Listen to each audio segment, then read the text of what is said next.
Okay, I had to split the tractor again in order to work on something, and it gave me an opportunity to see what was going on with the Howard. And it's a good thing I had to split the tractor because I would have had a big issue if I didn't.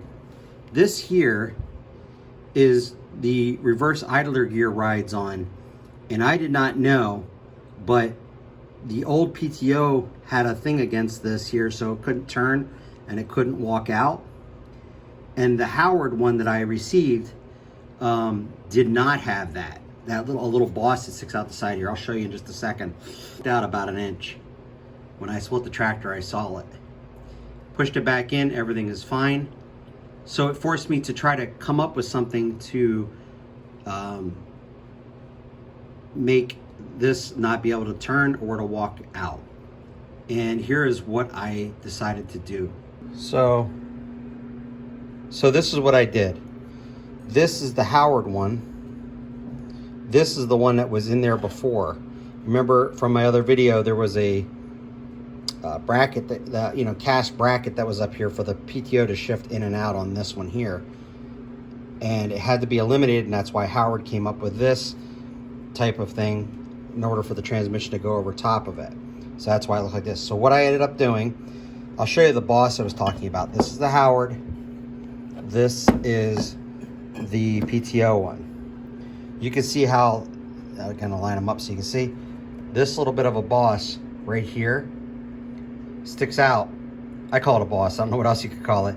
Sticks out, and it would allow the this to keep the rod, the rod, I guess you call it for lack of a better word, from turning or from walking out. So there was other methods I thought I could do. I thought about just drilling and tapping and put a washer there. My dad and I were talking about it. We just didn't have a good feeling about it. And I thought, what the heck? I have this piece, I'm not gonna use it. Let me try to modify it and make it look like the other one. So I took my band table saw type thing I have, and I cut that right off, cuts like butter, had a nice sharp blade on it. And then I took this one and compared them. The opening on this was not as wide, and the forks wouldn't have gone in because these on the old one, excuse me, the original one, this was built up a little bit here, so I had to cut the sides down a little bit. So I cut them down with the bandsaw, and then once you know it, the benchtop grinder fit perfectly down in here, so I was able to just basically grind the center out. Cast grinds real easy with the wheel I have on it. So basically I matched them up.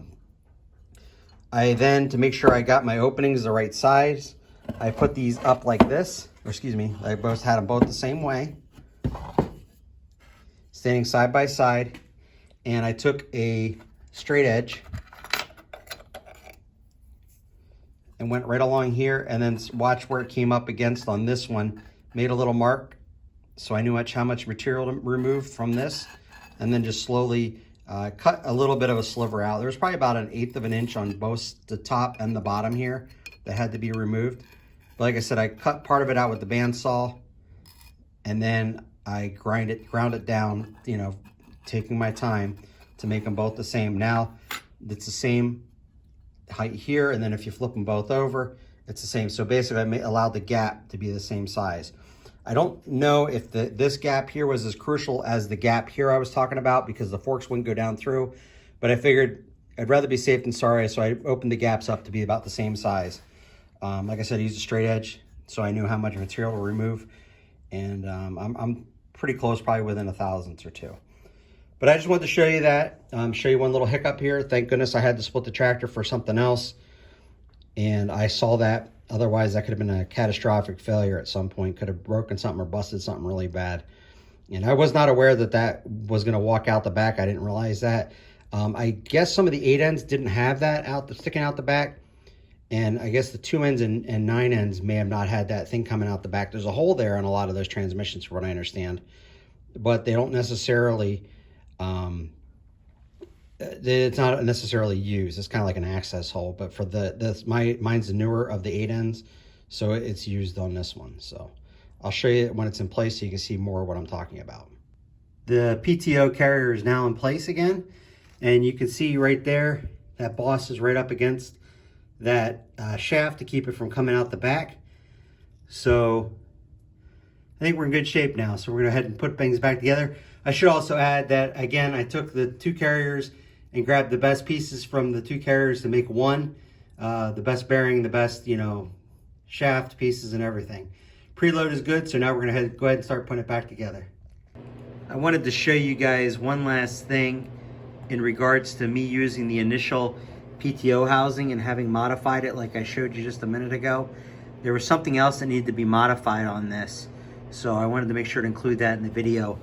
The top right side, this is the bottom left, but the top right side, this was too thick in here, and when I put it together, the bolt on the top right side was literally rubbing against the one gear, which is obviously problematic. So I had to take it apart. And if you eliminated the lock washer, it would have been okay. But obviously we need a lock washer on there. So I took it back apart, and I had to grind about a little material off this flat spot here where the lock washer and the bolt set.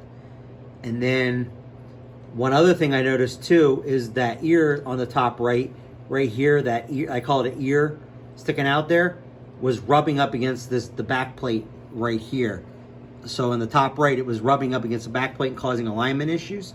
So I had to just take maybe like 1/8 of an inch around that ear off, and it caused no problem. I'd show you that, but obviously everything's together, so you want to get a good visual of it. But basically the top right, like I said, this being the bottom left, top left right here, but the top right one, you have to remove some material from it with a grinder. Did it with a bench grinder, it worked really well. And then also remove some of this circumference here. So check your alignment before you do it. That way you know what needs to be done for yours. It may be, it could be a little different for your machine. You know how things are not always 100% true on these things. But that's just something else I wanted to point out to you and be aware. But things are all back together. We're getting ready to bring the two halves of the tractor back together, and we'll be back in business. I hope you found this very useful, and I just wanted to include this little after bit video. I know I did 3 videos, 1, 2, and 3. If you want to see in video 2, you'll see the 2 different types of PTO housings. The one that comes with the Howard, and then the one that was already mounted on the tractor. And so basically what I did, like I said, was because of having to cover up that, keep the reverse shaft from coming out, I had to go back and use the original one. And then you'll see, like I said, the modification, cutting off that top bracket piece, and then grinding some pieces on the, grinding the opening where the shift forks come down. Had to grind that open a little bit more, but everything is working really well. It's done well. I wanted to include this extra video so somebody doesn't get all involved and then have an accident where that reverse shaft is coming out. So you got to have something holding it in. You could have also modified a bracket or something like that. But I thought, you know what? I got that other piece from the, on the original piece of the tractor before. I had a Howard on it. I wasn't going to use it for anything anyway. So let me just, see what I can do and make it work and try to do it rather than having to fabricate a bracket. So I'm glad I took that approach. It took a little longer than I expected to do today. I obviously didn't video everything because I had some trial and error stuff here and there. But overall, things came together well, and I showed you those things that I did to the original PTO housing there to make it work with the Howard and also to hold that reverse shaft from coming out. So I appreciate your patience. I appreciate your staying in to watch this video. If you're gonna do a Howard on your tractor, let me know. I really like to see hear success stories. I hope this was helpful for many of you that are looking to do this or looking at taking on the project, that you'll feel confident with it after watching these videos. I learned so much in these videos, and I hope I was able to share all that with you all. So anyway, thank you for not watching. Oh, if you like this, please give it a thumbs up. I encourage you to subscribe to our channels if you want to see more videos like this, and also hit the notification so you'll be notified of new videos that come out. So thank you again for watching, and thank you again for tuning in to another edition of The Kilted Homesteader.